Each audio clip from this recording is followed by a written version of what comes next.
अत्यंत मोठ्या मोठ्या नेत्यांच्या विरोधात मोठी मोठी वक्तव्य तुम्ही करता. शरद पवारांच्या विरोधात तुम्ही किती बोललात इतकी वर्ष? मग ते अत्यंत मोठे नेते आहेत असं तुमचं म्हणणं आहे आहे, का? ते मी तर मानत नाही ना अत्यंत मोठे. तुमचेच नेते म्हणतात की आम्ही त्यांचे बोट धरून माझं मत राजकारणात वेगळं आलो आहे. म्हणून. माझं मत वेगळं आहे. माझं मत मला मांडायचा अधिकार आहे ना.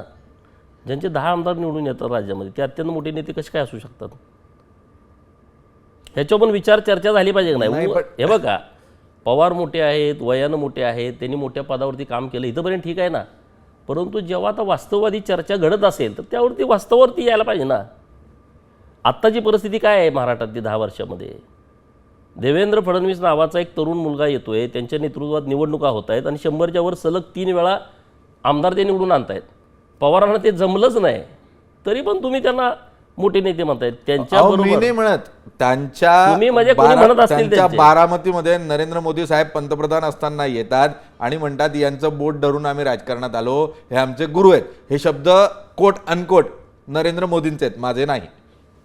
मी काय ऐकलं नाही ते भाषण. मी ऐकतो, तुम्ही सांगितलं म्हटलं. तुम्ही ऐका, 2014 नंतर ते ज्या वेळेला बारामतीत आले त्यावेळेला ते पवारांबद्दलच असं म्हटलेले, त्यामुळे मी म्हणून त्यांना मी ते भाषण ऐकलं नाही. बरं, हरकत नाही.